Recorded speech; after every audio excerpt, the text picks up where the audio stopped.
there was a part of me that was worried that, like, what if I have regrets? Like, that would be terrible. You know, it's just, like, I never thought that I would have regrets, but, you know, it's just like, you're not sure until you actually do it.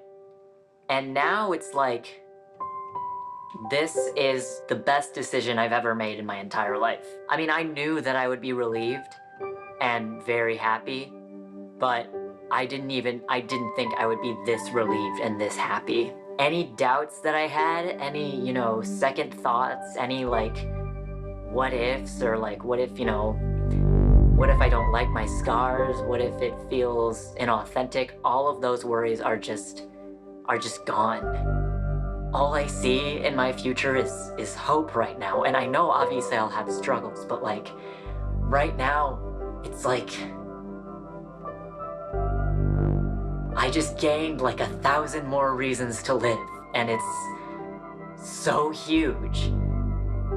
And I didn't think that I would be this elated, but like, I'm so proud of myself for doing this. I am so proud of my chest, and I just can't wait to live my life.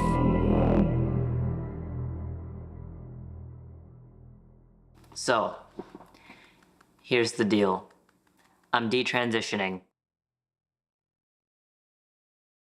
Hey guys, it's Daisy. I go by Allie now because I am a female to male transgender. I identify as male. I am a trans male. I've been through many different other identities, including genderqueer, agender, and of course female. But as of right now, you know, male just seems the most comfortable for me. So, I've officially been through the first year of my second puberty. 1 year of testosterone injections once a week, and this is what I look like. This is what I sound like. This is who I am. This is my voice pre-T. This is my voice 1 month on T. And I am officially 2 months on testosterone today. This is my voice 5 months on testosterone. This is my voice 6.5 months on T. This is my voice 8 months on T. This is my voice 1 year on testosterone. I am getting top surgery in the morning. I am Dr. Shore's first patient of the day. I don't know how many patients she has, like, on an average day, but I'm the first one. So it's the morning of surgery, and I'm going to be sliced and diced. Can't stop saying that. In about 2.5 hours. So I'm in the pre-op room, and I'm just waiting for someone to come in. Yep, don't have an IV in or anything, just in a gown. We'll see what happens. I was told that people who have gender dysphoria need to transition. Like, they can't survive without transitioning. And where I made a grave error was thinking that I needed to change my body. I wish I could just, like, very harshly say to my young pre-testosterone but trans-identifying self, like, don't do any of this. Don't go on T. Don't get surgery. Don't even change your name. Like, just stop.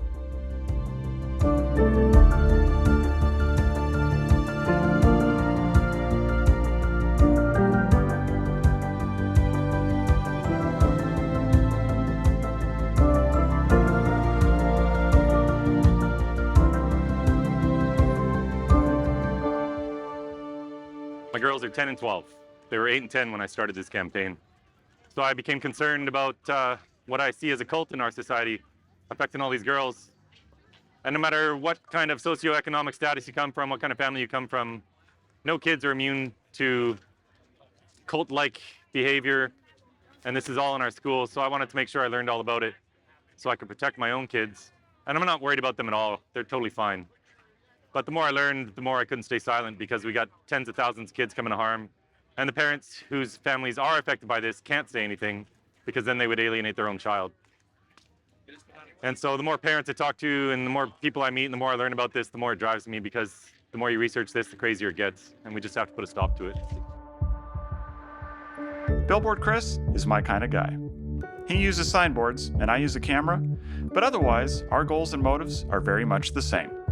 Protect our kids, fight propaganda, and tell people what's actually going on in the world. And over the past couple of years, Chris and I have been interested in the same issue.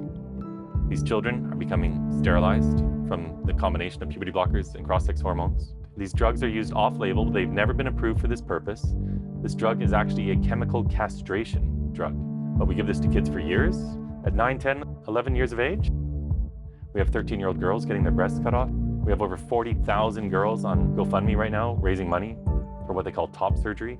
So the whole thing is just madness, and we need to create awareness, because when enough people figure out what's going on and when enough parents find out what's going on, they're going to put a stop to this. So what is going on? Is it as bad as Chris makes it out to be? If so, how did it come to this? And who is behind it? That's what I intend to find out. Caitlyn Jenner dazzles as she accepts the Woman of the Year award from Glamour magazine. Amy Schneider's winning streak on Jeopardy made her the show's first transgender champion and brought an invitation to the White House. Admiral Rachel Levine is the U.S. Assistant Secretary for Health in the Biden administration. And USA Today just named her one of its Women of the Year. The transgender phenomenon kicked into high gear in 2015 when champion decathlete Bruce Jenner told people to start calling him Caitlyn. And with all their media coverage, you might think that the transgender issue is primarily about middle-aged men presenting as women. But, as it turns out, that's not really where the action is. Increasingly, it looks like it's high school and college age girls and women who have no history of any gender struggles, who all of a sudden will come out either as trans or as non-binary or as fluid. I am genderqueer, transmasc, and queer. And so this looks very different than the historic understanding of gender dysphoria, which was largely a phenomenon in like smaller, younger boys and in middle-aged men. Historically, over 80% of children who experienced cross-sex self-identification were boys. That constituted about 0.02% of the population. Of those boys, 80% of them would get over it early in puberty. And by the time you got to young adulthood, 92% of them get over it. And as for the middle-aged men, there are generally two groups. There are men who have same-sex attractions, and they're embarrassed by that. And so they rationalize it by saying, well, I wasn't really supposed to be a man, I'm really supposed to be a woman. And that's one group. The other group are men who become aroused at the idea of themselves as women. They're known as autogynephiles. Autogynephilia it's a heterosexual sexual dysfunction. Autogynephilia is where men will dress up in women's clothes and look at themselves in the mirror, and they become the object of their sexual affection. But that is not the major transgender group today. So I had been working with teens, in New York City, in California. I'd worked in several schools in many different communities, many different socioeconomic backgrounds. I had never seen this many transgender kids in one spot, ever. And they were all girls. The fact is, transgender cases in girls have exploded in recent years. So why is this? Well, one argument is that these girls are manifesting a biological condition. At the University of Washington, psychology professor Christina Olson investigates the origins of being transgender. Your biology determines a lot of your psychology, and I think that's kind of where the feeling is right now, that there are probably biological contributors that make a big contribution towards our sense of gender identity. But that leads to some questions. Why is it that all of a sudden there's 4 girls in the same middle school who are all self-identified males? How did that happen, if it's a biological reality? How is it possible that there's a 5,000% increase in a diagnosis like that if you think it's biologically caused? Was there some asteroid that hit the Earth and caused a massive mutation in the human genome? What happened? Is there something in the drinking water in our town that's causing all of these young girls to think they're boys? Nobody is asking questions about biological realities because they know it's a psychological process and they don't want to address that. Okay, But what about the idea that those biological trans kids have always been there? The theory is that, well, the reason why there are more trans people coming out is because it's more socially accepted. If that were the case, then there would be both men and women of all ages coming out. That's not the case. It's an insane ratio in favor of adolescent girls. Having been a 15-year-old girl who was there, do you think it is a social contagion? I mean, it was for me. My entire friend group, first we all slowly realized we were gay, and now we're all slowly realizing we're trans. And I was like, if transgenderism is biological, then why would your friend group of 12 people, one at a time, like dominoes, be realizing that you're trans? And those kinds of little things that, even though I pushed them to the back of my head, sort of forced me to think a little bit more critically, kind of helped push me in the opposite direction. But what about people who don't have distinct male or female genitals? Doesn't that mean that there are more than two sexes biologically? Well, that's what many of them say, is that there's infinity options. You can be anywhere on a spectrum, and they cite intersex people to justify that. And intersex people are those who were born with ambiguous genitalia. That's a very small population. But those cases don't somehow invalidate the fact that there are only two gametes. There's a large gamete, small gamete, and that's true of all sexually reproducing species. That's not just true of human beings, right? There's no third gamete. There's no third option. Okay, so I think the intersex card is played by activists who aren't really actually that concerned about supporting people who have congenital conditions of sexual development. By and large, the intersex people don't want to be involved in this, but the trans rights people claim that because people are intersex, we're on a spectrum. And that's like saying, yeah, people aren't really bipedal because some people are born with only one leg. There are people who rarely are born blind. That doesn't mean that we can no longer talk about human beings as species who see. So if it's not biological, but rather some sort of psychological condition or social phenomenon, what is that condition? Who are these girls?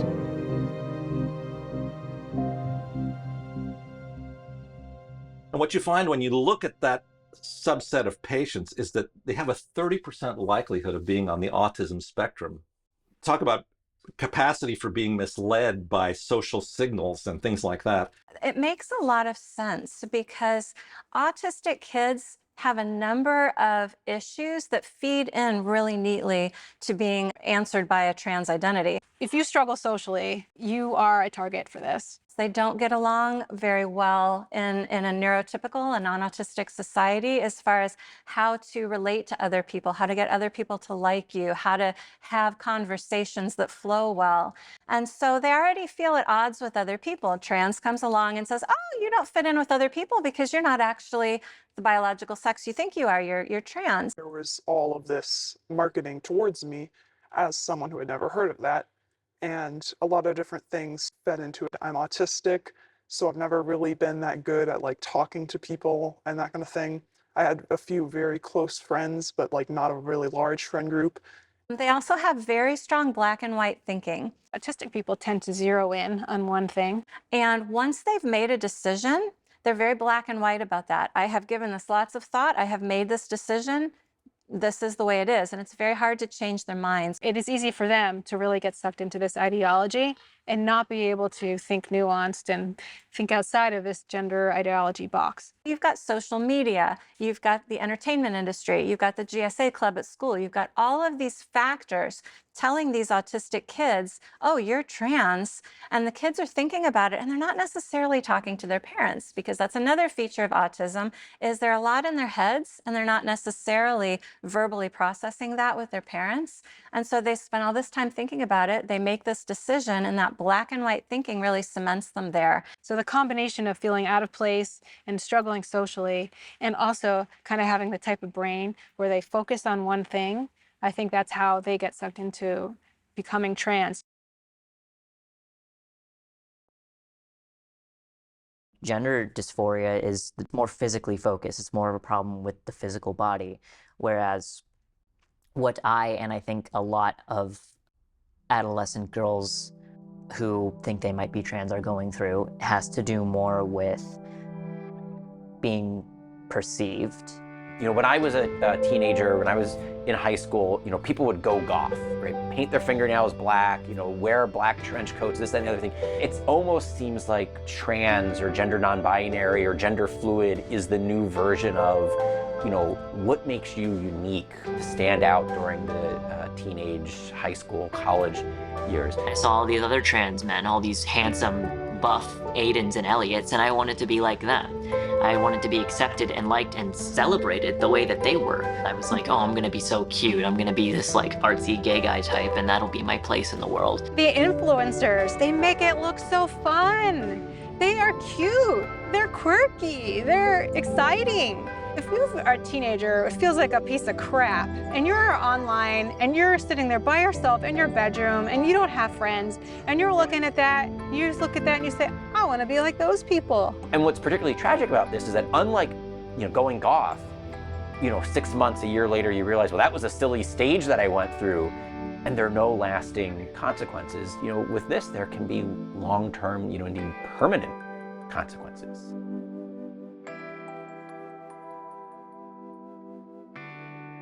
If you become trans, you get a whole new status. All these people notice you when you were probably invisible before. I worked with a young man in California who was in a family of 8 children. And when he contacted me, he had gone through and had some surgeries. And so I asked him, I said, well, why did you do this? And he says, well, I don't know. And I said, oh, yeah, you do. And he said, no, I don't. So we had this conversation, several emails. And he says, okay, Walt, he said, I really did this because I had all these brothers and sisters. I never felt like anyone ever knew I was there. When I identified as a transgender female, everybody knew I was there. So it had nothing to do with gender dysphoria. It had nothing to do with he wanted people to know he existed.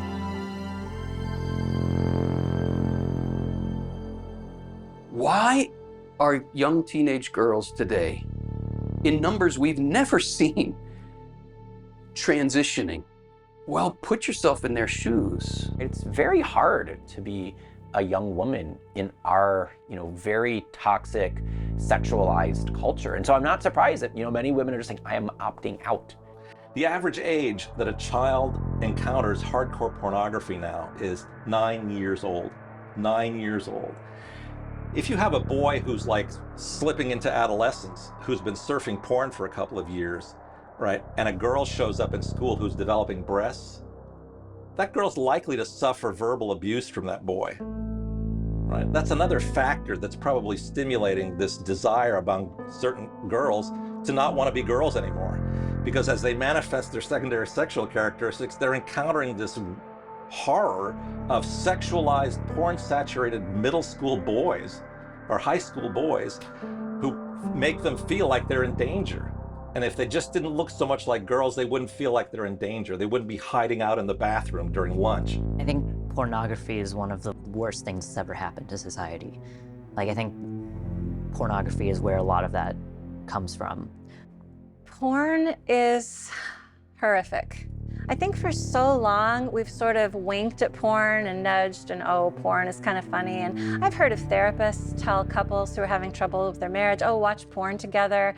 No, it's insidious, it's awful, and it has gotten brutal. If a girl enters the world of pornography, you know, 9, 10, 11 years old, the majority of what she's going to see is women being sexually horrifically abused.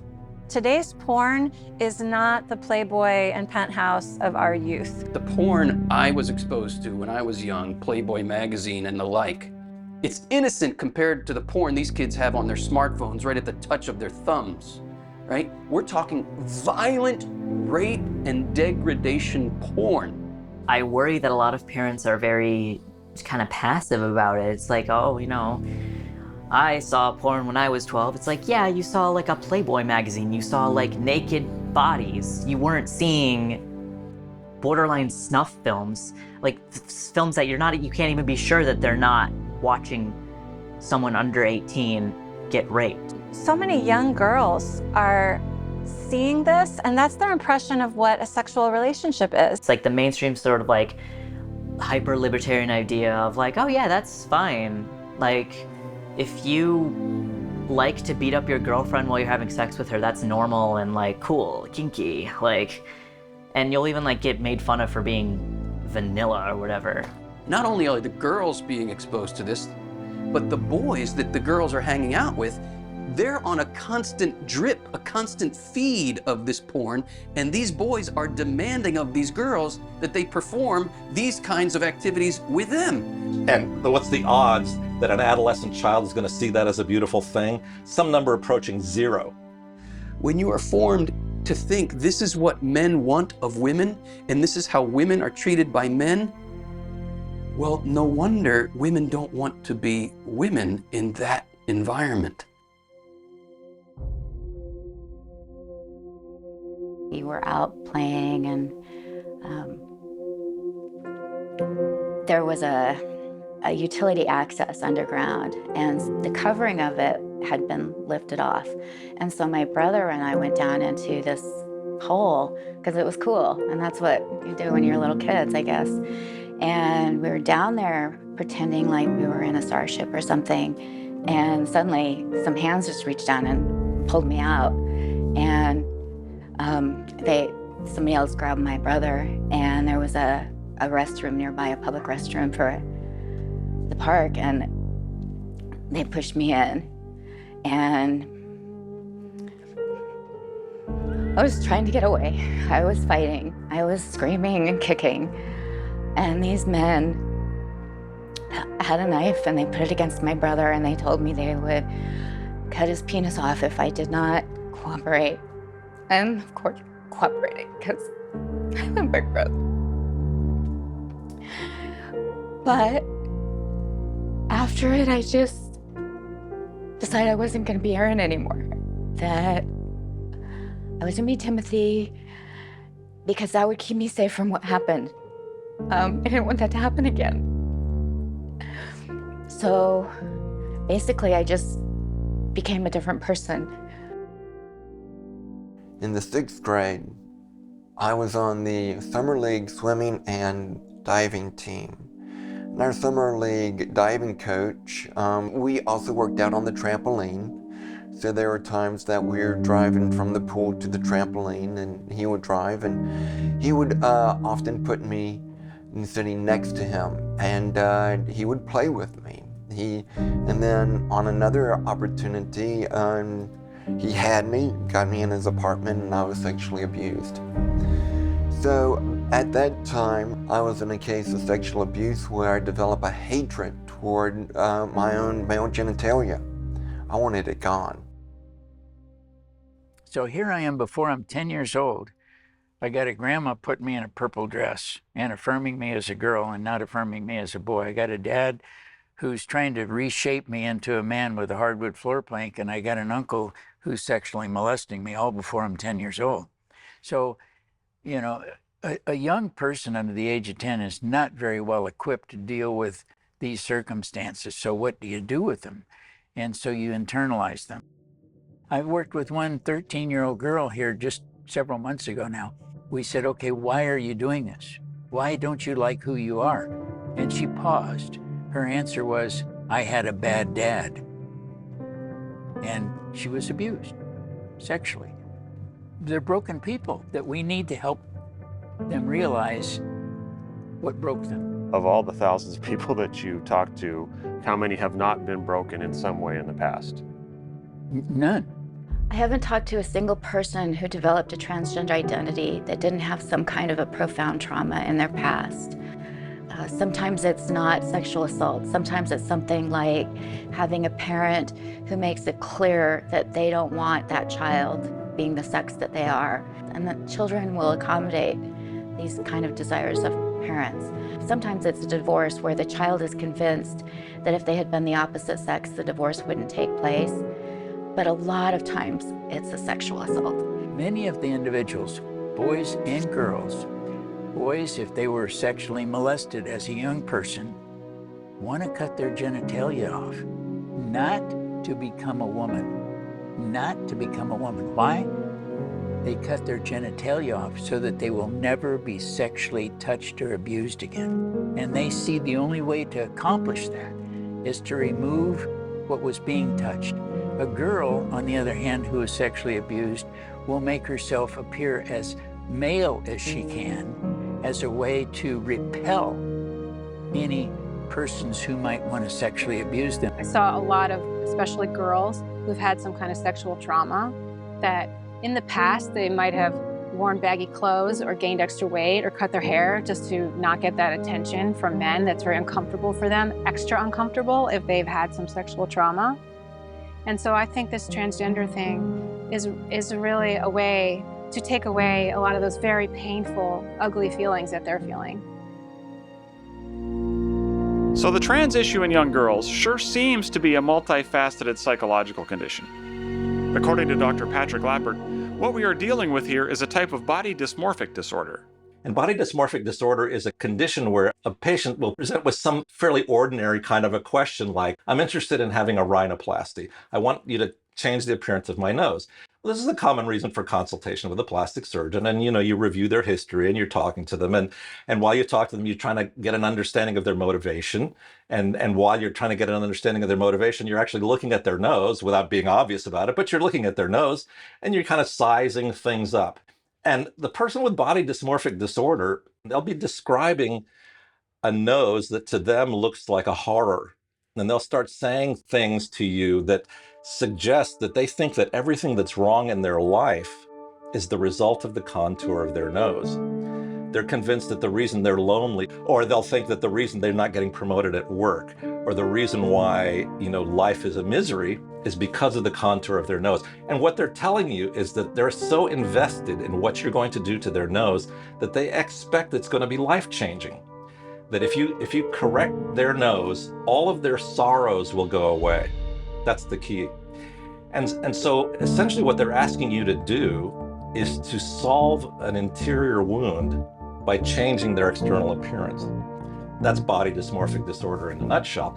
This is the case with transgender. The person has an interior wound and they're seeking an external explanation for it. It's not their body mass index or the contour of their nose, it's their sexed self. They invest in that, the explanation for all of their sorrows, and they want you to change it, thinking that if they change it, all will be well. It's the same process, and you do not offer aesthetic surgery to a person with body dysmorphic disorder. It is considered a misdiagnosis. You missed the diagnosis and you did the wrong thing for this person. You didn't serve their best interest. You may have served your cash register, but you didn't do that person any good at all. So what would do the person good? What is the proper course of action here? We have all sorts of feelings that don't align with reality. And the historic practice of psychology and psychiatry was to help people line up their thoughts and their feelings with reality, right? So if you thought you were overweight, if you thought you were unattractive, if you thought that you needed to starve yourself, no one would say, oh, yep, prescribe liposuction. They would say, no, we're going to help you get your thoughts and your feelings in touch with reality. From my perspective, the good doctors say, rather than doing what's impossible, transforming reality to line up with false thoughts and feelings, let's at least attempt to do what is possible, helping people line up their thoughts and their feelings with reality, including the reality of their own bodies. This is often called cognitive therapy, and Erin Brewer is an excellent example of the good that it can do. When first grade started up, my teachers were really concerned because I had been a fairly happy-go-lucky kindergartner, kind of quirky, and I came into first grade and I was just a mess. I was angry, I would yell at the teacher, I would kick other kids. I didn't want anything to do with the girls. I just wanted to play with the boys. I wanted to go into the boys' bathroom. I just didn't want to be a girl. I didn't want that danger. And I felt so ashamed of what happened. I thought it was my fault. I thought if I were a boy, it wouldn't have happened. And thankfully, the teacher referred me to the school psychologist and got me help. Erin likely wouldn't have got that same kind of help today, as the approach to cases like hers has completely changed.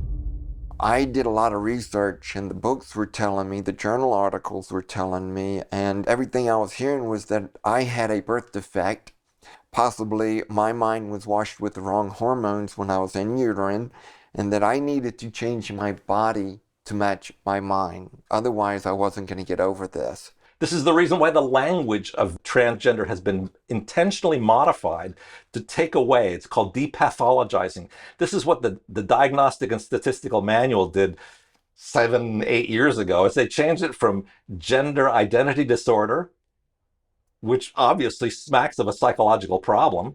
They call it now gender dysphoria. And really, and all they'll allow you is that the person's unhappy, but they're unhappy because of a biological reality. Therapists are no longer want to see this as a mental illness. They changed it to reduce the stigma, but they wanted to keep it in the DSM so that insurance can still pay for treatment. So they want it both ways. This is the problem that the psychology world has faced. They don't want you to think of transgenderism as a psychiatric, psychological process that the person is suffering under, right? But yet they want to bill insurance companies, so it's got to sound like a medical condition. So they came up with gender dysphoria, and all the while they're waving their hands going, but this is not a pathology. This is just, it's kind of like a diagnosis, but it's not a pathology. Well, if it's not a pathology, why are we amputating people's genitals and breasts? What's that about, right? Is it an objective reality or not? And if it is an objective reality, why are you operating on their genitals? Since we stopped doing frontal lobotomies, nobody has done surgery for a psychological problem. How are you going to heal a wounded heart by operating on people's genitals? And yet, my profession fully embraced that now. What happened to my profession? I gotta tell you, the reason I started to speak out, because this is not my personality to speak out, is because I came back from my disability, and it was so hard for me to recognize and see that it's my profession that's hurting children.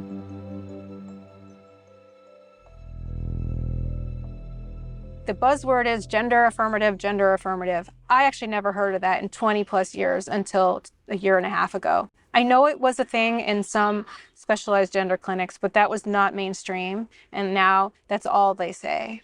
The only option available now for therapists is to affirm and to put them on a path towards medicalization. I've read so many stories and heard detransitioners talk about, and I've heard parents of kids who transition saying, my child had been in therapy for autism, had been in therapy for depression, had been in therapy for self-harm. And as soon as the child said, I think I may be trans, the therapist wouldn't deal with anything else anymore. I want to say that's not all therapists, but that's really being pushed in the therapy community, that you cannot do anything except move a child toward medicalization. If you're a therapist, you know that affirming anything is not therapy. I can get affirming therapy from my dog. I do not get affirming therapy from a human being. I need someone to challenge me and to test me and to help me think through and gain insight in my life so I can make better choices. Affirming therapy sounds nice, but it's not helping somebody who's hurting and making decisions that may be maladaptive in their life. This is the one condition in the whole world where we let a child self-diagnose themselves as being the opposite sex and just go along with whatever they want. What's the point of these endocrinologists going to school for 8 years to become a specialist doctor when they just listen to a 10-year-old that walks into their office? This is one of the great shortcomings in the world of the transgender treatment industry, is the role that the plastic surgeon plays in that whole process, which begins perhaps with puberty blockade in an early adolescent child and has now gone through cross-sex hormones and social transitioning, and now gets that referral letter from the licensed social worker or the psychologist saying, this is a fully, transgender person, go get him. And what you find is that there's no diagnostic process for the plastic surgeon. Essentially, if you walk that whole process back, the person making the diagnosis, in many cases, is a pre-adolescent child who's suffering from profound anxiety and possibly depression. And they're the ones who made the diagnosis because nobody gave them the contravening reality check like cognitive behavioral therapy might.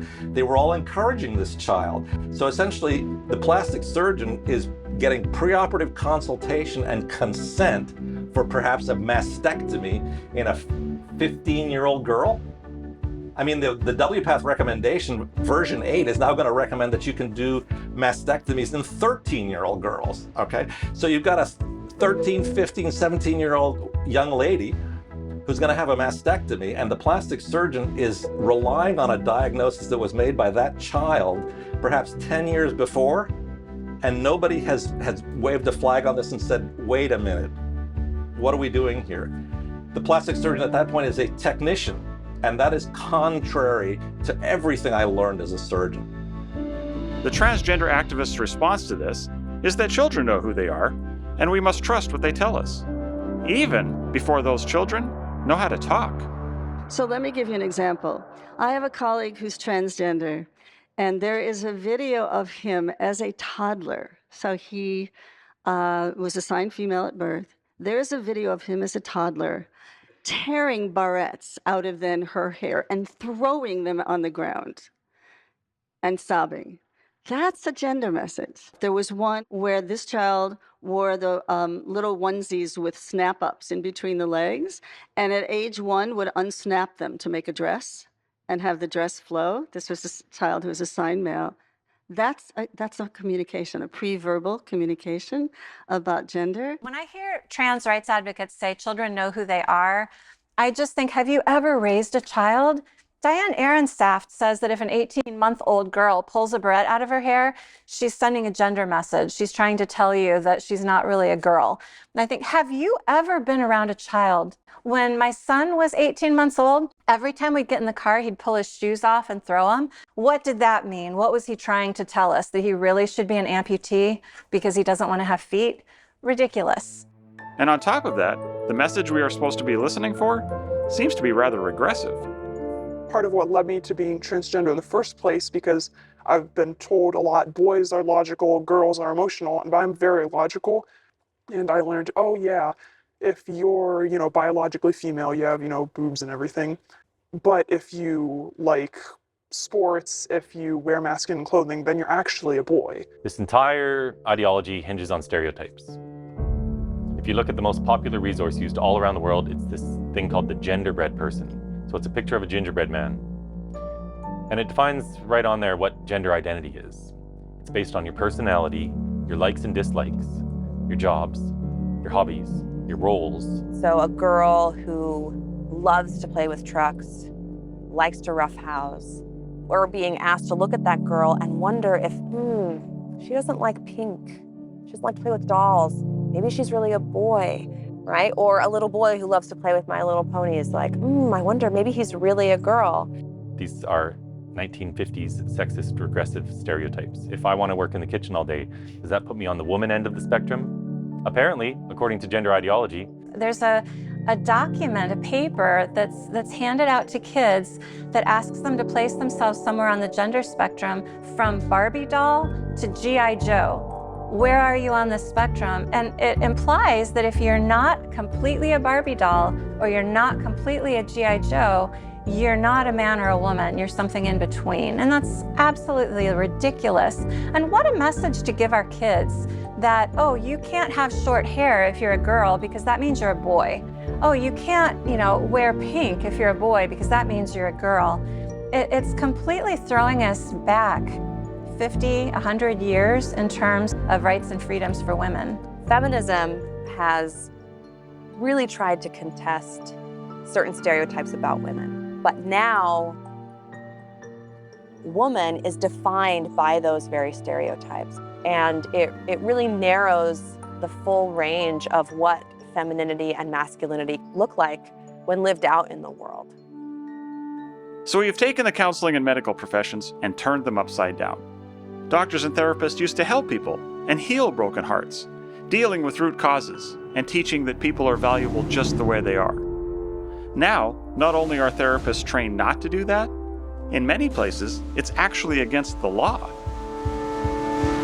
One historic day today in Utah as the state became the 19th state to ban conversion therapy for minors. Conversion therapy is a widely discredited practice that seeks to change someone's sexual orientation or gender identity. The rule bans it on minors, and therapists could lose their license over it. Over 20 states in the United States have passed laws preventing therapists from doing anything except affirming a trans identity in a child, and they're called conversion therapy laws. And what they mean by that is if you you are a licensed medical professional and you have a girl who doesn't feel comfortable being a girl, identifying as a girl, living as a girl, and you help her feel comfortable being a girl, that's considered conversion.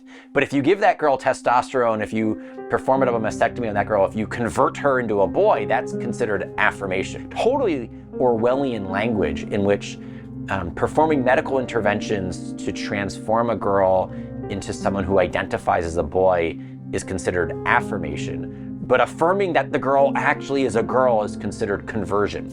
And the reason I'm speaking out now is because if I were a little girl today, it's likely that teacher would have agreed that I was a boy and start calling me by that boy's name and using boys' pronouns and allowing me into the boys' bathroom, putting me on a path of being medicalized.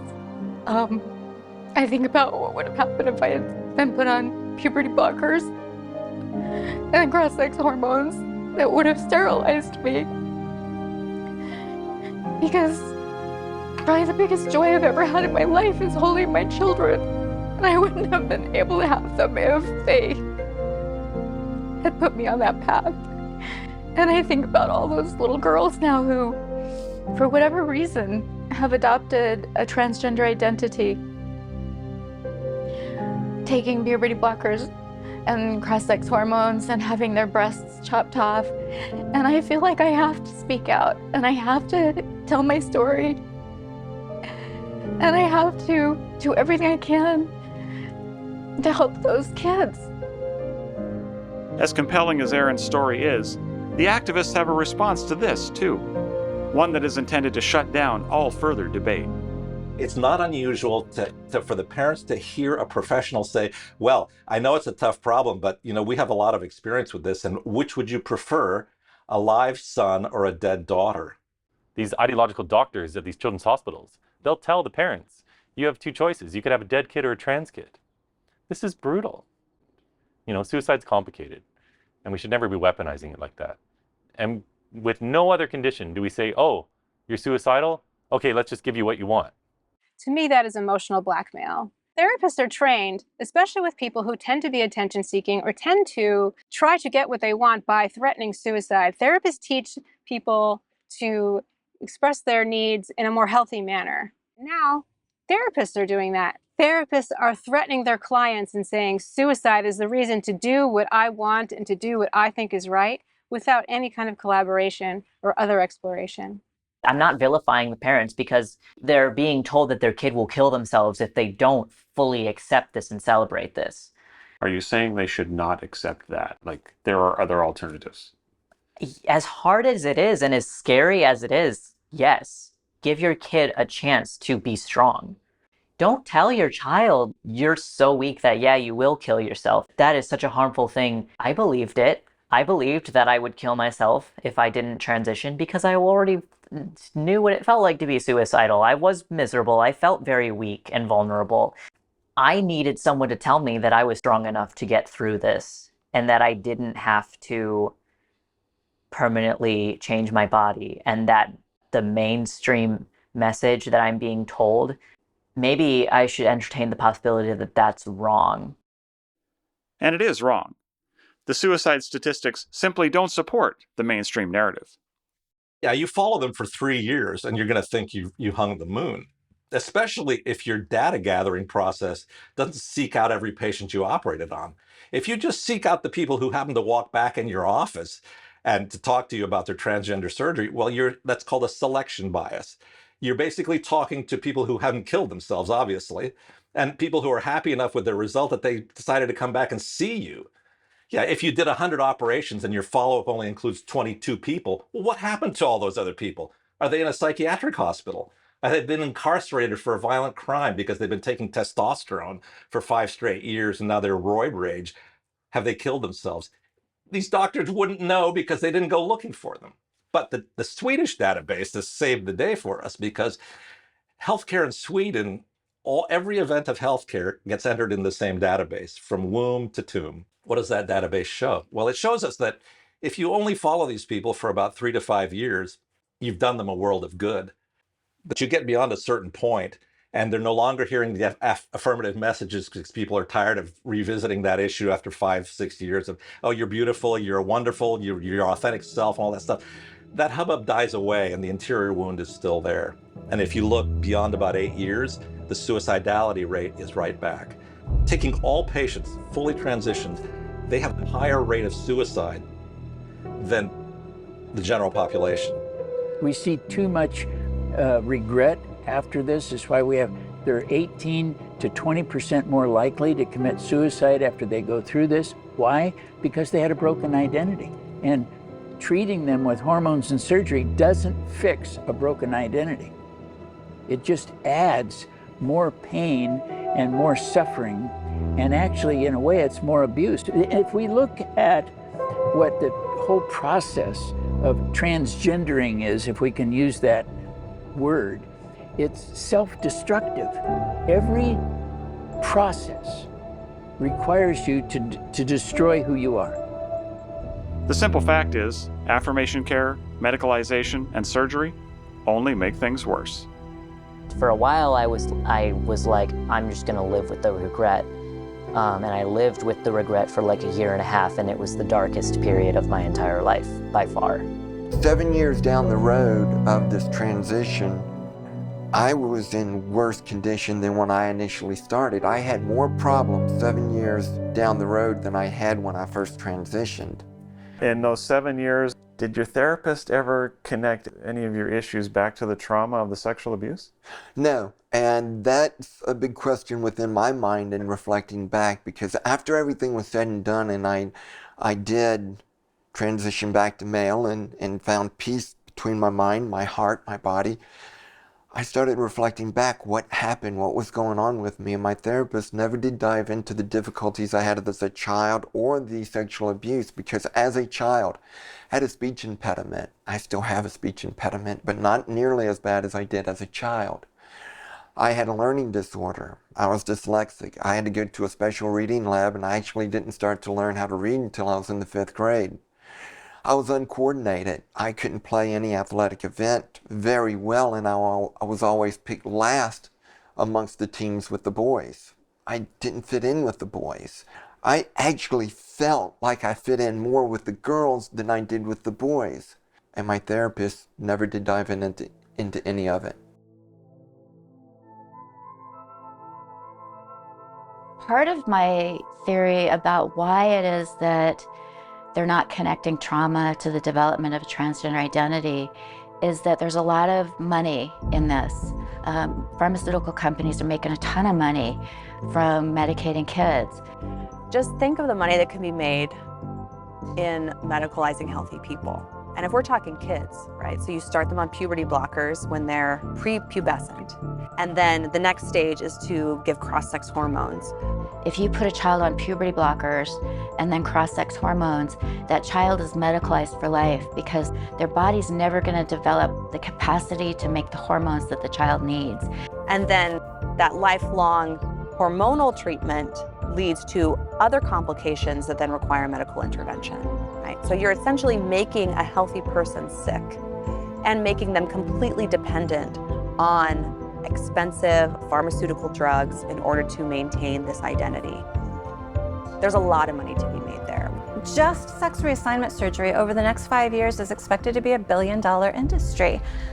If being transgender is a biologically fixed thing, which I don't believe it is, but if it is, there is a finite number of people for whom that will be true.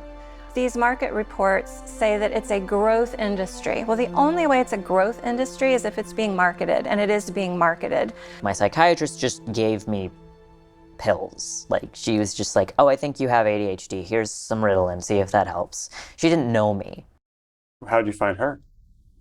My therapist actually referred me to her, but funny enough, like, after I stopped seeing her, because I realized, like, she's trying to give me pills, like, she was like, yeah, I kind of wish that I hadn't referred her to you. I don't like her anymore. I'm like, okay. So she's giving you pills, and then she's the one who signs the letter for your surgeon. Yes, yeah. She had nothing to do with administering me testosterone, but, like, I was on Zoloft and, like, Ritalin for a while, and so she was in charge of prescribing me those types of things. Is she making money off of that, I take it? Yeah. What do you feel like is the role of money in all of this? I mean, I like, when I think about it, I become very cynical about everything because I think everything comes down to money. Like, I don't think my surgeon really cared about my well-being because there's just not enough evidence that says that, you know,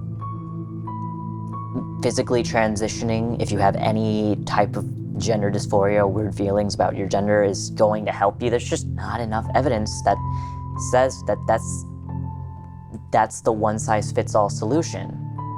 And like,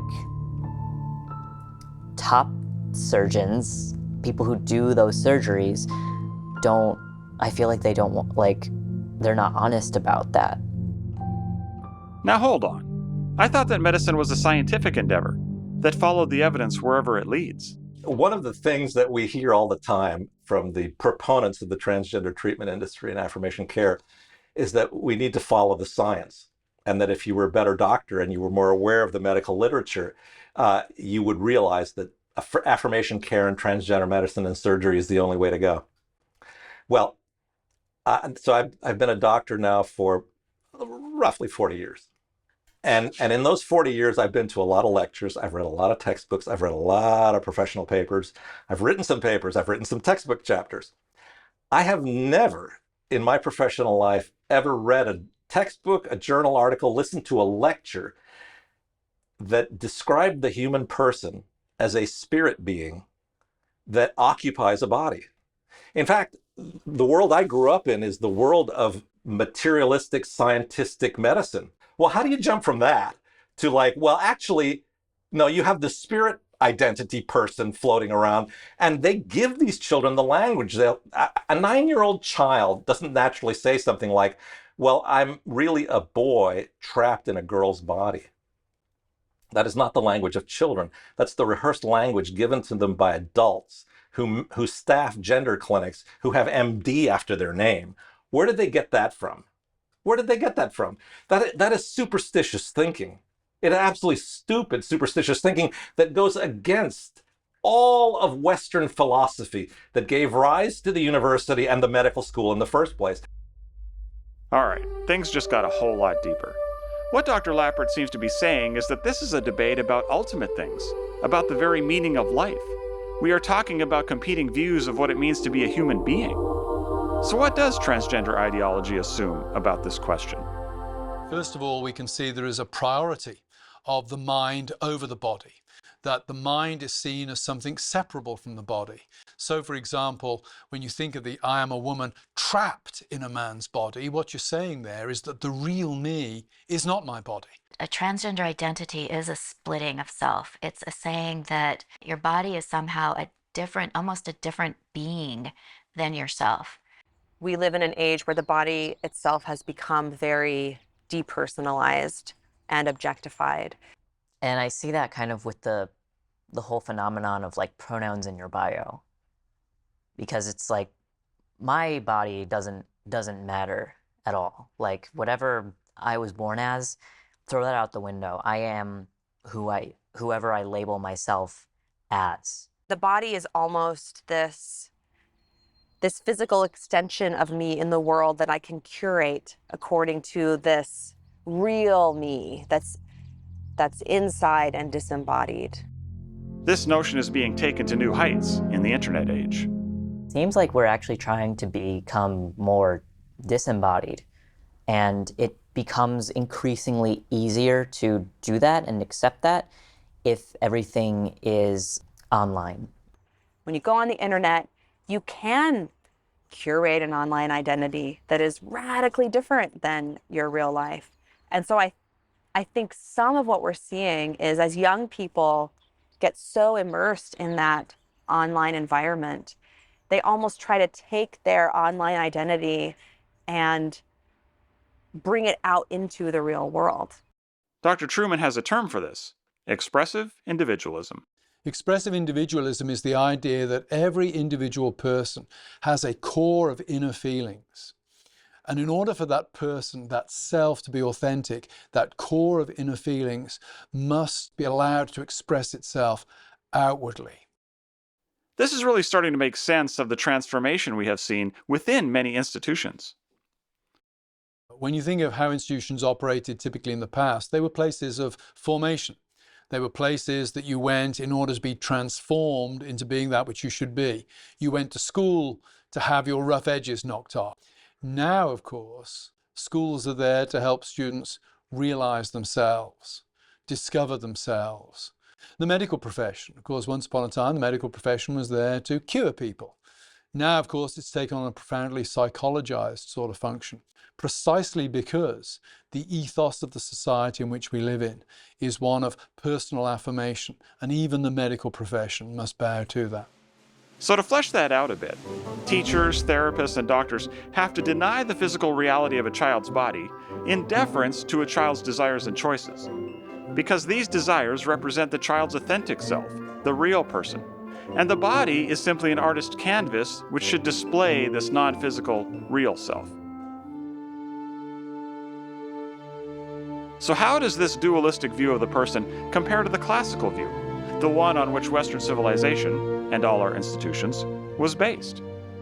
The classical idea would be that human beings are an indivisible whole, a unity of, in classical terminology, body and soul. That the human person is a hylomorphic being.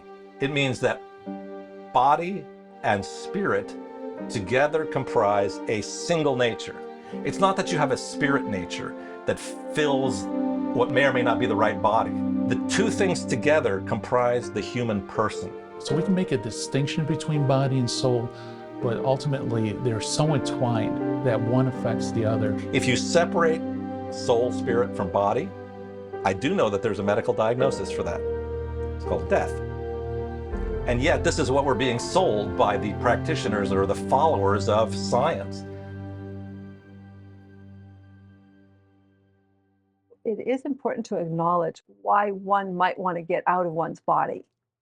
Essentially, to want to get out of your body is essentially to get out from under these three relations: relation to one's parents, to the opposite sex, and to one's progeny. When you think about it, it's if your notion of the self is the expressive individual, then anything that encumbers you is a problem. And the most obvious thing that makes demands upon you is the family. That's the first institution you're part of.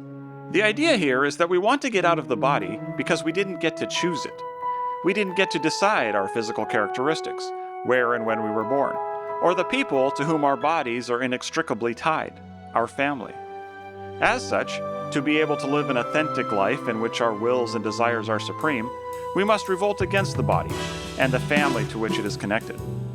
Although this idea has been around throughout human history, it got major traction in the 20th century when it was preached by one of the foundational thinkers of the modern version of this movement, the man who coined the term sexual revolution, Wilhelm Reich.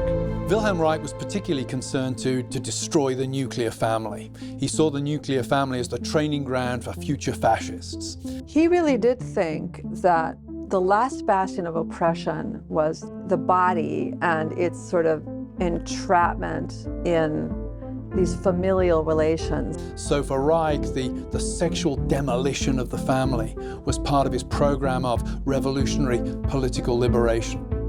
The idea of freedom from the tyranny of the body particularly resonated with some women, who saw themselves as especially burdened by biological realities of life.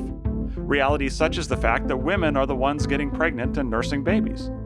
The answer, for second-wave feminists such as Simone de Beauvoir, was to disconnect women and the idea of womanhood from children and the bodies that produced them.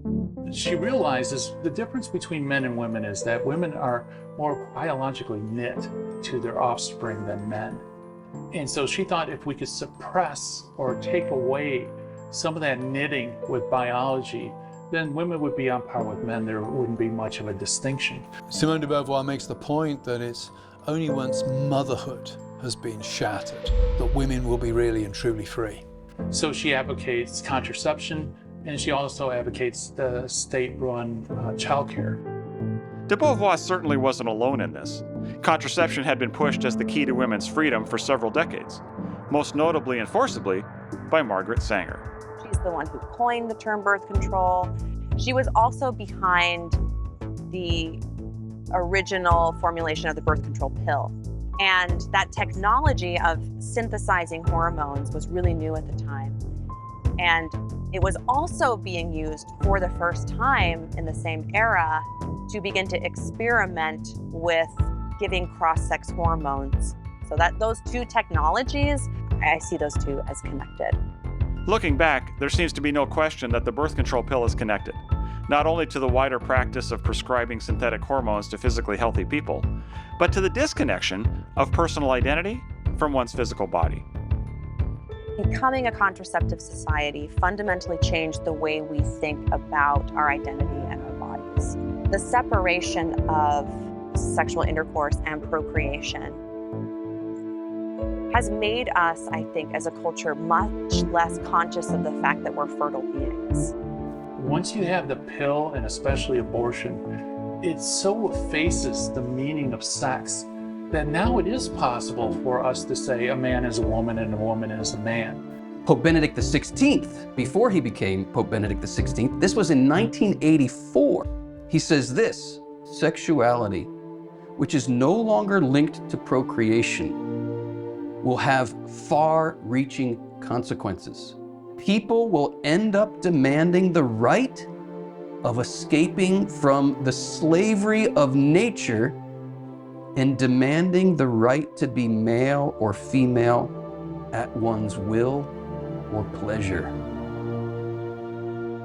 Render the genitals unable to generate, and eventually the meaning of gender itself will be entirely eclipsed. Of course, not everyone thought that this was a bad thing. Famous Marxist feminist Shulamite Firestone said, what we're after is the elimination of the sex distinction itself. In her book, The Dialectics of Sex, makes a remarkable prediction really about the future, saying human beings will reach a point in sexual liberation where conception will not depend upon the sexual act, where child rearing will not be the preserve of one sex or the other, where conception indeed might not be the prerogative of one sex or the other. She's writing this in 1970, long before the transgender revolution, long before transhumanism, long before the hypothetical notion of womb transplants was being touted. Professor Trueman's connection of transgenderism and transhumanism is not incidental here. They are essentially the same thing. Indeed, one of the world's major promoters of transgenderism is Martine Rothblatt. Born Martin, Rothblatt was a pioneer in the area of satellite technology and is now CEO of United Therapeutics, a biotech firm founded to save Rothblatt's daughter's life. Conquering death is Rothblatt's main goal in life, and the way to do that, according to books such as Virtually Human and From Transgender to Transhuman, is to start by storing what he calls our mind file. A mind file is the collection of their mannerisms, personality, recollection, feelings. All of this information stored there will be able, in the next couple decades, once software is able to recapitulate consciousness, be able to revive the consciousness which is immanent in our mind file. This is more than science fiction for Rothblatt. Bina 48 is a proof of concept robot based on the personality and on the mind file of my wife, Bina. Martine married Bina 30 years ago, and 5 years ago created Bina 48 as a digital replica uploaded with the original's memories, thoughts, and even feelings. Martine is my love, my timeless love. Is your thinking here, part of your hope here, is that this version of Bina can, in a sense, live on forever? Yes, not just Bina, but everybody. So the quest for immortality, the idea that the real you is a ball of thoughts and desires that exists apart from your body and can be downloaded into a robot and live forever, that your body and all its limitations is a roadblock to that goal, that is the transgender philosophy. In the end, is essentially, in a nutshell, is a kind of a war with reality, a war with a prevenient natural order. Indeed, the grand dame of the transgender movement, and Judith Butler, channels Nietzsche when she said, in the beginning was the deed. She does imagine that we can sort of go back to nothing and reconceive ourselves according to our own wills. Kind of being like God in creation, where God forms Adam's body like from the dust of the earth. So today, it's almost the same thing. Like, we want to be God, to form our body in our image and make it how we want it to be. In the old world, God was the hero, the creator, the one who created us with a nature to which we had to conform ourselves in order to flourish. The modern narrative is really one where Satan is the hero, the one who rebels against God, the one who asserts his own selfhood over against the selfhood that God has created him with. So much of this movement, the trans movement, is it doesn't want to recognize the obvious limits to humanity. We don't want to embrace that. We want to, like Adam and Eve and the serpent, say no. Embracing the unnatural is a way to show that the natural never defined us. You know, it's a really, literally a way to reject the cosmos that God created. This kind of does bring to a pinnacle the idea that we are self-creators. Unfortunately, that just isn't the nature of actual reality, and so it's not gonna work out. It's not any way to, actually achieve happiness. It's no way to run a society. And then the only question is, how long does it take to recover sanity on this? For Daisy, the road back to sanity started only 3 weeks after her surgery, as she realized she was still miserable, and the steps she had taken had only made things worse. Rethinking her understanding of what it means to be human played a big part in her detransition. If you're telling someone that they're born in the wrong body, you're telling them that there's something wrong with them, that the body that they were given. And, that's sort of a theological idea that I ran into when I was detransitioning. It was just sort of this idea of like, my body was given to me. It was really mind-blowing to think about it that way, because growing up, I just kind of was very indifferent to my body. I almost felt like I didn't have a body or want to have a body. But there was a moment where I realized that, like, whether or not I consider myself Christian or believe in this type of God or whatever, like, my body was given to me. It's not for me to control or manipulate in such a drastic way. I'm arguing with God when I tell myself that, no, I'm actually supposed to be a boy. And who am I to argue with fate or God or whatever you want to call that? The activists don't see arguing with God as a bad thing, though. They explicitly hate creation, especially the body and the traditional family structure to which the body ties us. This really started to help me make sense of another very concerning aspect of the trans movement, just how anti-parent it is. There will come a time when you have to choose yourself. If you had toxic parents, they encouraged you to choose them. They were constantly rushing you around, trying to get you ready and get you out of the house. And to get you like on the honor roll and to get you achieving so that it would reflect well on them. When are you going to choose you? The transgender movement is very anti-parent. And if you just look at the word dead name, what does that word dead name mean? Dead name is supposedly the name that your parents gave you, which, by the way, that is the first gift a parent gives a child that parents have spent a lot of time thinking about and often has a lot of meaning to it. So dead name, that child is being told to kill off who he or she was. When that person is dead, they're no longer connected to their parents. They're not connected to their ancestry. They're not connected to their aunts and uncles and cousins. Now, everything revolves around that trans community. Anyone who doesn't agree with your medicalization and your deadness to your old life gets cut off. They are completely isolated in that community, away from everything else that would connect them to life, to family, to community. This does start to have a certain feel, doesn't it? I haven't used the word cult, but I know a lot of detransitioners will call it a cult. It is a cult. It's a cult. It's a total cult. I think the biggest telltale sign is how the detransitioners are treated. When someone leaves, everyone that's remaining in the religion is forced to cut them off.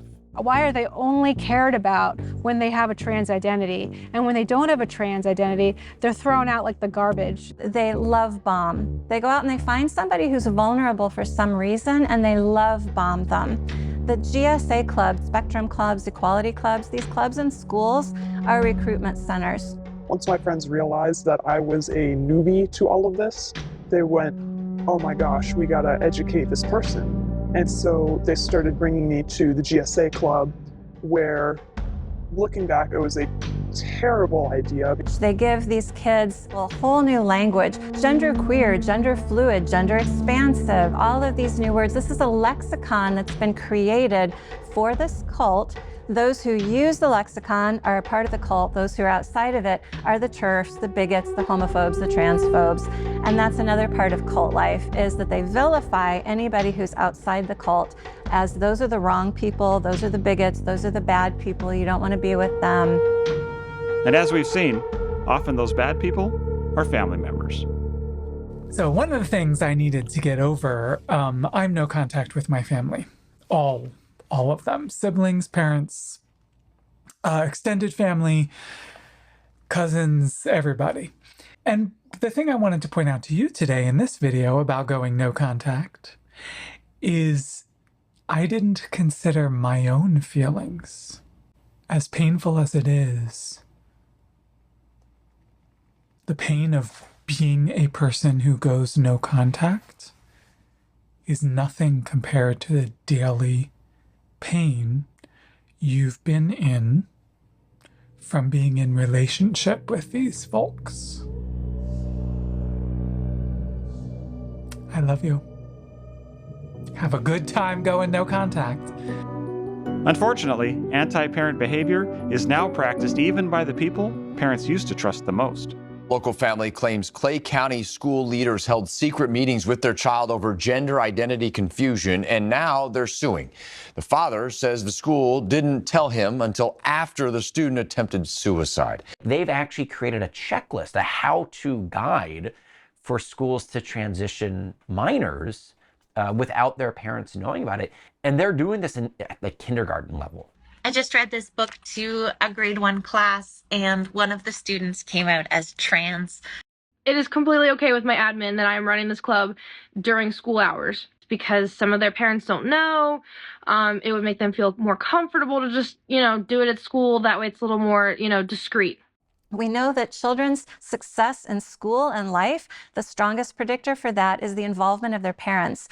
This is what mystifies me about what schools are doing, because for years, schools have been trying to get parents more involved.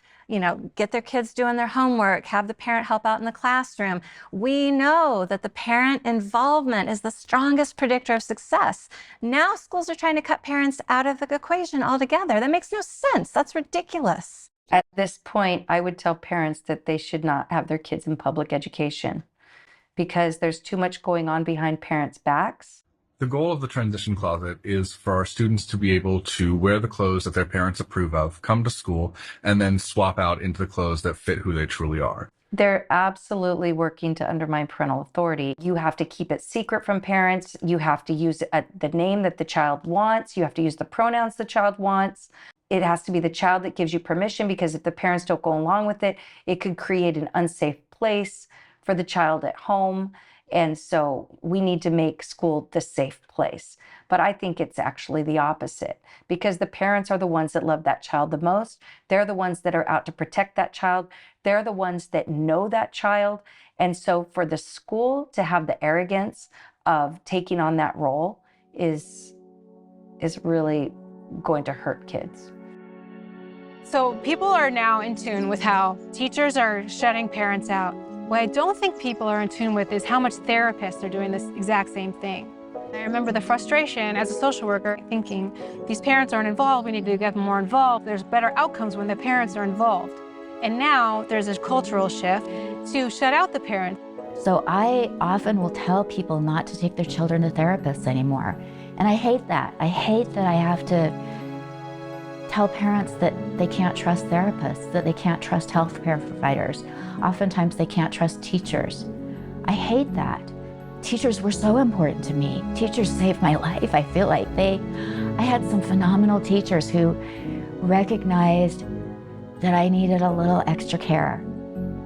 And nowadays, I believe those same teachers would believe that it was in their best interest and in my best interest to affirm a transgender identity because they've been brainwashed.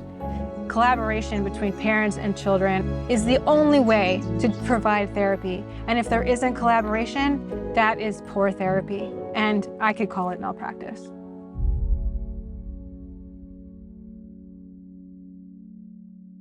The present stage of the sexual revolution amounts to a vast intergenerational science experiment.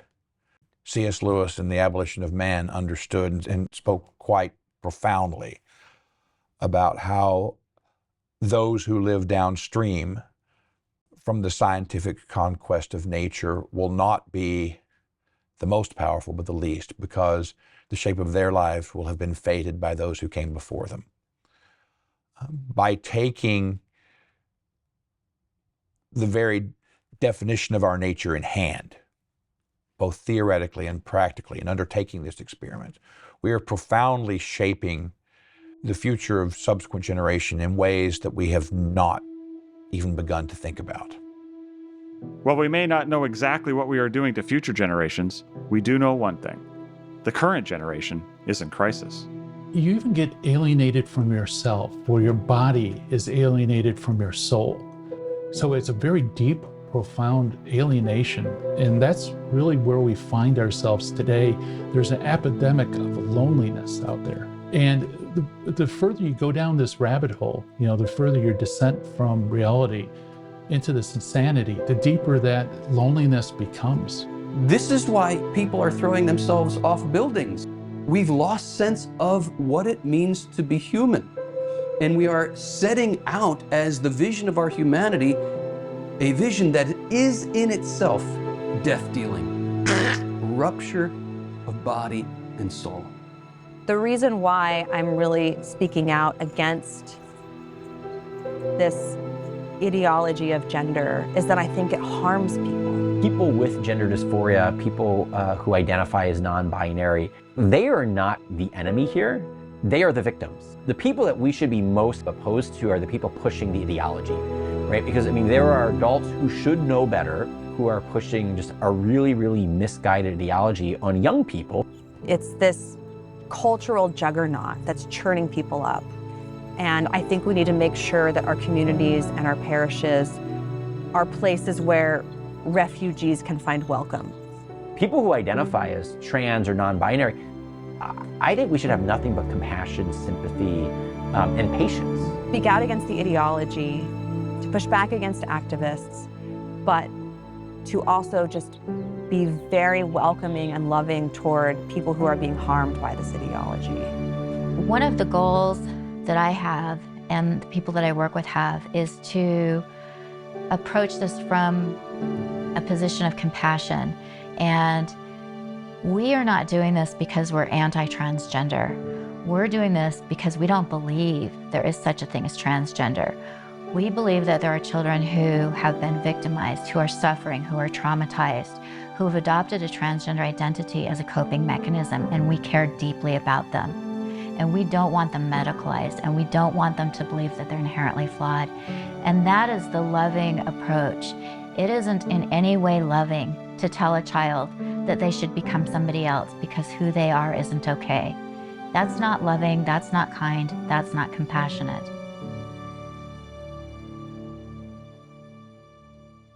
How important is we'll call it the God aspect, that if the problem is a broken identity, can you find it other than through the one who made you? That is a great question. And I think from the people that I've worked with, the vast majority of them come to this realization through some faith process, as I did. I found the Lord in prayer coming to me and redeeming my life. So I think when we allow the Lord, when we see that when the sperm hits the egg, he's done the deal, it's already fixed, you can't change it, and you begin to examine the truths and examine those things that happened that caused you to not like who you are, you have the opportunity to come back and say, what I did to myself was wrong. But we can ask for forgiveness. And the beauty is when we do that, when we say we're wrong, ask for forgiveness, we can reach out and be redeemed and restored to live out a life that does honor and glorify Christ. 7 years down the road from transitioning, that initial surgery, I was in another pit of despair. Suicidal thoughts were coming in my mind, and I was even more in despair at that point. And I'm like, God, I have done absolutely everything I could to live. And I've made a mess of things. There is no way out that I can see. I turn my life to you, over to you. I turn myself over to you. Jesus, I need you. And I turn all of my problems over to you. The one thing about faith is it allows you to breathe, to feel your life come back. You've been filled up and you've been enriched by this great power through the Lord Jesus Christ that you don't get if you don't embrace the Lord as your Lord and Savior. There are things we can do with counseling. There are things we can do with appropriate therapies, but they have to be informed by an adequate anthropology, a proper understanding of what a man is and what a woman is, and a recognition that all of this confusion, Jesus Christ addresses in one very short and concise expression. In the beginning, it was not so. And here's the good news. Through his death and resurrection, Christ came to restore creation to the purity of its origins. And sure, Facebook may list, over 50 gender options to choose from in your personal profile. But Christ cuts through all of that confusion when he says, haven't you read that in the beginning, God created them male and female? Christ came to restore creation to the purity of its origins. And there is real power flowing from the death and resurrection of Jesus Christ for that restoration to take place in our own lives, whatever our confusions, whatever the ruptures we all experience between body and soul, and we all experience a rupture there to some extent. Christianity has always stood in marked contrast to that dualistic rupture of body and soul by proclaiming not a salvation from the flesh, but a salvation of the flesh. Christ took on flesh to redeem our flesh. God took on a body to redeem our bodies. Religion is not as it is often thought to be, at least the Christian religion is not as it is often thought to be, a flight from the body to reach a spiritual reality. It is rather the opposite movement. It's God taking on a body to reach us. This is our faith. Our faith as Christians centers around Christ, the Word made flesh. And that's where the war is. It's a war for incarnation versus excarnation. And what we're living in today, this Gnostic split, where the body has no say on my identity, that's the religion of the anti-word. That's the religion of excarnation. We must proclaim faith in the incarnation. This is our salvation.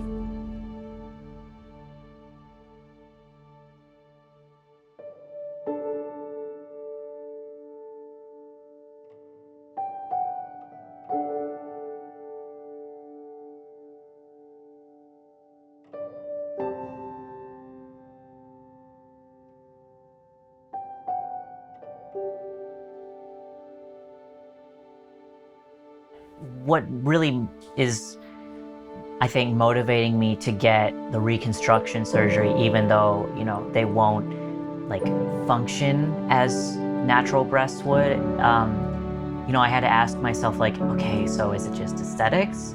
And it's it is aesthetics, but it's not just aesthetics. I don't want to see this anymore.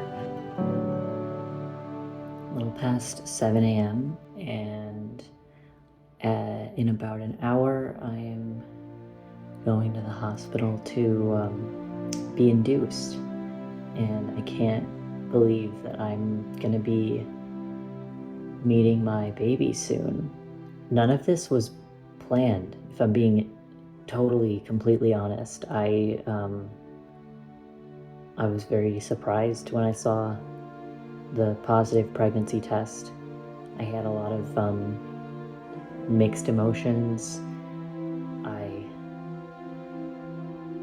felt really scared, and in the very beginning, I almost felt kind of unhappy about it.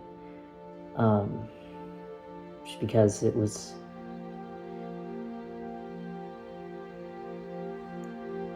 I just had other plans. But of course, over time, I became very excited and have gotten more used to the idea of becoming a mother. And when I think about the second biggest life change that I went through, which was transitioning, I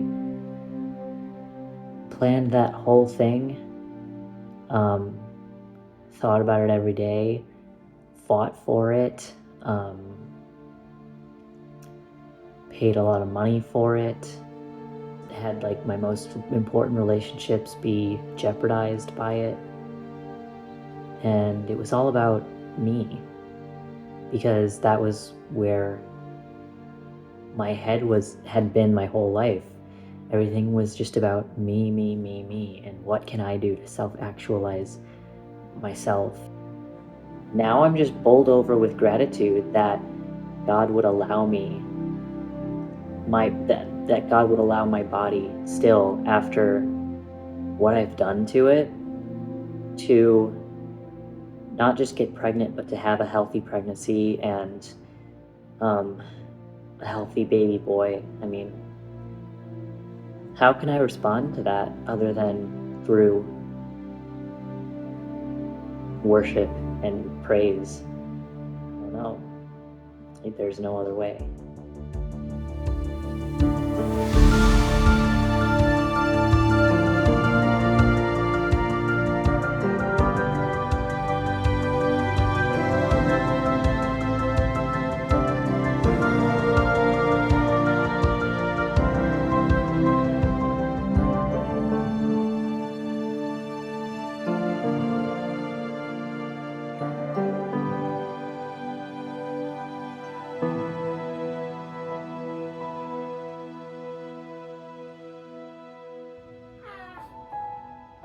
This is Gabriel. He is my son. He is 2 weeks old today.